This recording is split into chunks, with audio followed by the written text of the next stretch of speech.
Ancora 3 anni in questa seconda corsa a Arcoveggio, 8 dietro l'autostart, 1 Sindicaraf, 2 Cosimo Tor, 3 Carosio Light, 4 Cherie F, 5 Chanel dei Veltri, 6 Corcovado, seconda linea 7 Crisper, 8 Cosimo I Cla.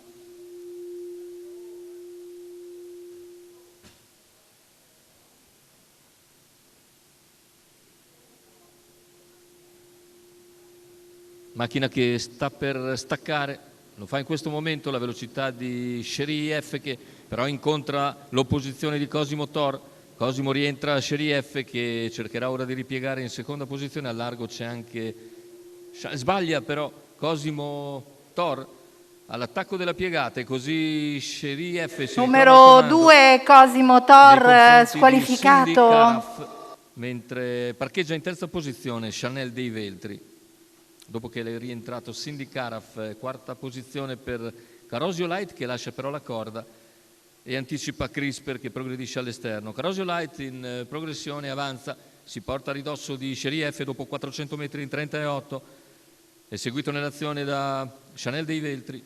mentre alla corda in posizione di rincalzo rimane Sindicaraf, poi più indietro Cosimo I Cla seguito da Corcovado.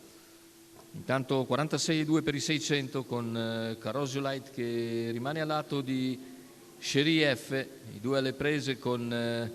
una seconda pariglia formata da Sindicaraf e Chanel dei Veltri, poi ancora Cosimo I Cla Crisper chiude Corcovado. Completamento in 1 minuto e 7 decimi dei primi 800 metri di gara, metà della terza piegata con situazione tattica invariata, il chilometro se ne va in 1,15,4 ma Carosio Light insiste ancora su Cherie F, l'impegna a 500 dalla conclusione e si avvantaggia, mette qualcosa davanti alla femmina.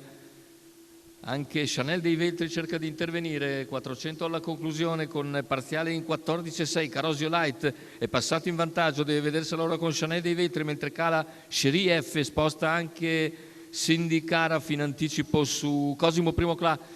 Retta d'arrivo, si presenta in testa Carosio Light, un paio di lunghezze di margine sui rivali, cerca di scattare a centropista Cosimo I Cla, Cosimo I nel finale, guadagna terreno e sul palo e Cosimo I Cla che piega di precisione Carosio Light anche abbastanza nettamente sul traguardo, un'incollatura. Bel finale dell'allievo di Manlio Capanna che timbra così la vittoria piegando un Carosio Light comunque molto coraggioso, che oggi perde proprio nelle battute conclusive. Vedete lo speed finale di Cosimo I Cla che sul traguardo emerge di un'incollatura sull'avversario, mentre al terzo posto dovrebbe essere Chanel, no, il numero 4, e il numero 4 al terzo posto ancora Cherie F che controlla gli avversari.